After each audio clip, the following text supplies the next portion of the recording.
So the PPI report came out this morning and it came out hotter than expected. And the market didn't like it. And as y'all seen this morning, the Nasdaq was down by about 1.5% out the gate. And the SPY was also down by 1%. And right now, things are looking like the bears are about to take over.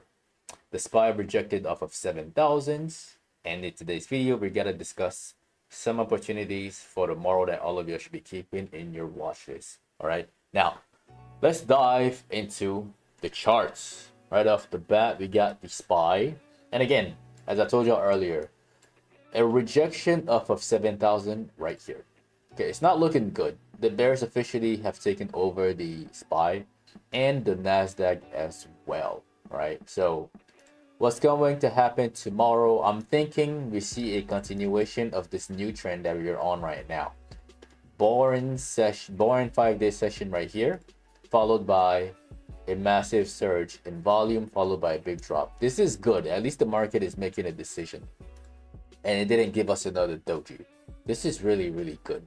We're about to see candles get a lot bigger in the next few days. Okay? Now, when we look at this, let's just look at ways to interpret this. First and foremost, we're gonna keep it on the 4-hour. That way we get more candles.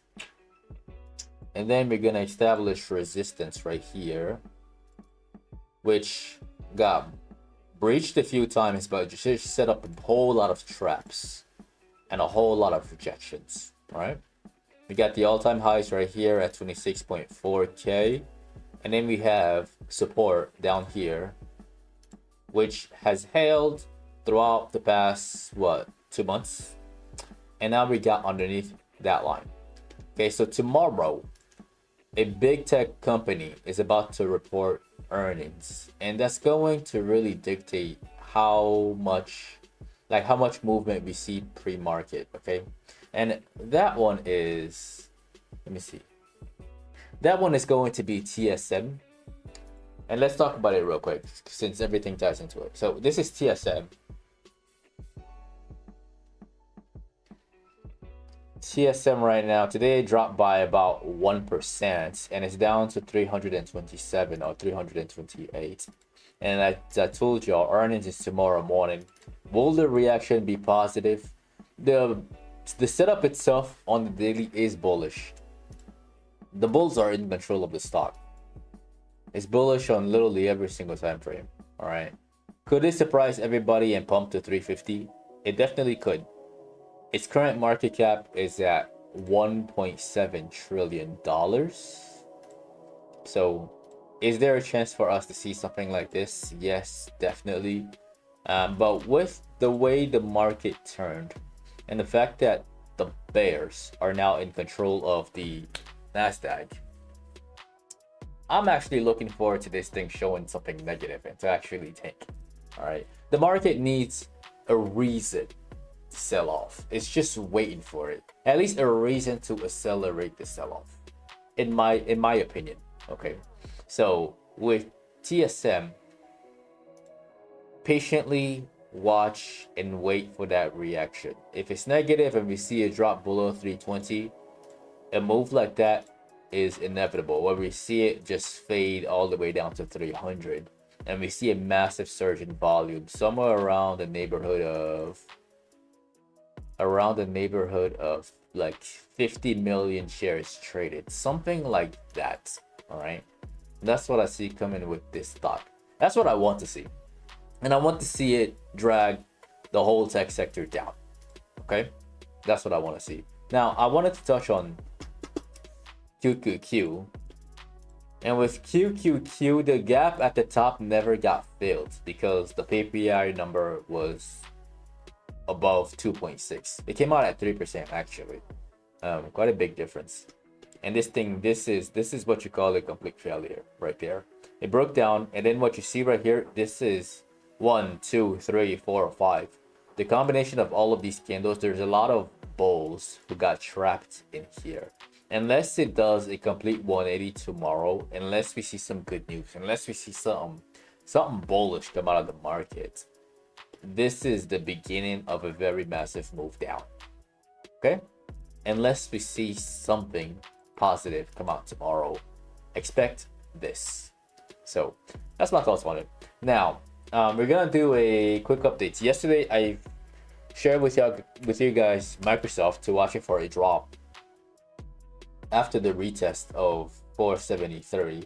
It didn't even retest. It opened lower and then immediately sold off. The drop was a bit choppy, but it did drop, right? And I told y'all before, like, I don't know exactly, at least at the time, like I showed you all the structure and everything, like all this and the breakdown, right? But I didn't know exactly how fast we were going to drop down to 400. We are going to drop to 400. Like we okay. I shouldn't tell you guys, it's not a guarantee. Again, I'm not your financial advisor. It's my opinion, all right? But I strongly believe that this thing is going to drop down to 400 because most gaps get filled at some point in time, and the stock is looking quite vulnerable. Okay, and if TSM puts out terrible numbers, it's gonna drag down Microsoft with it, and then that alert at the bottom right here, that 450 alert, is gonna ring. So my thoughts on it is not changing at all. It's definitely not changing. I think it goes lower. Congrats to anyone who was able to make some money on this drop. Now, the other stock that we're going to discuss in today's video, somebody mentioned in the comment section, can you talk about now, ServiceNow? And yeah, we shall. Let's discuss it. And I believe this is a cybersecurity company, I believe. All right, and immediately the first thing I see is two structures, one smaller one within the bigger one, and it's bearish. Actually, let's start with the weekly. Yeah, that makes things simpler.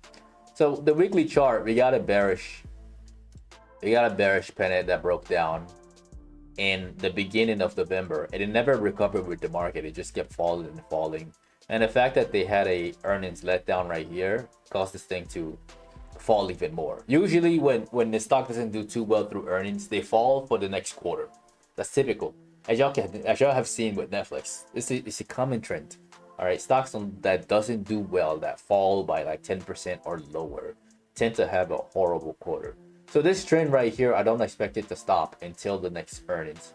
The other structure that I see is a bearish one, but it's a bit smaller, and it is within the bigger one. Right, it's just the bear flag, and the breakdown is at the exact same spot, right there. All right, we have the breakdown followed by the retest, followed by the sell. I don't know exactly what caused this overnight drop. I didn't dig too deep into the company, but something must have happened here. Some bad news, something, maybe an investigation, something. All right, that caused this thing to drop even more, and then it's just fading from there and fading some more. So how low can this thing go before earnings? Let me see. So we got 127. I would say the next level of support is 123. So somewhere around here at 123, that's where I would expect a very short-term bottom, and then it's gonna play games down here before we see any type of push higher. All right, but this is where I see this thing going before maybe potential dead cat bounce. Now the next stock that we're gonna look at, yeah, we got time. I don't know if y'all noticed, but the banks have been on a massive push for quite some time, and they look like they want to roll over. And Goldman Sachs, this one has the most amount of room below, right here, all of this space, and support down here to 840, right? And the reaction tomorrow morning will be crucial. Again, same opinion as TSM. It all depends on how it does. The numbers could be great, but the reaction is what's important. And if it opens lower, let's say it opens below $900, there'll be a whole lot of people who are trapped right here, and they're all gonna panic out the gates, and we're gonna see a big sell-off down.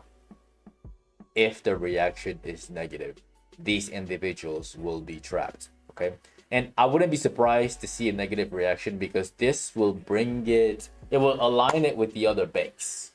Meaning, if you check out Citi is down by, it's already down 11% from the highs, right? But when you compare it with Goldman Sachs, Goldman Sachs, it barely moved. Like, it's only down 2% or 3%. A 10% drop will bring it all the way down to exactly 850, just like I told you earlier, right? So we need these banks to line up perfectly. We do. And a negative reaction tomorrow will do just that. And we have Wells Fargo right here, who dropped all the way down to support. Again, we want all of these to look the same.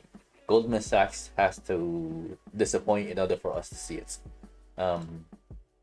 Yeah. Let's do another bank. Let's see. What's another bank? Yeah, Goldman Sachs. JP Morgan. Yeah, JP Morgan, same thing. Again, I'm just showing y'all this example to just show y'all what to expect. And hopefully I'm right. We'll see. And if you disagree, definitely let me know in a comment section below. All right.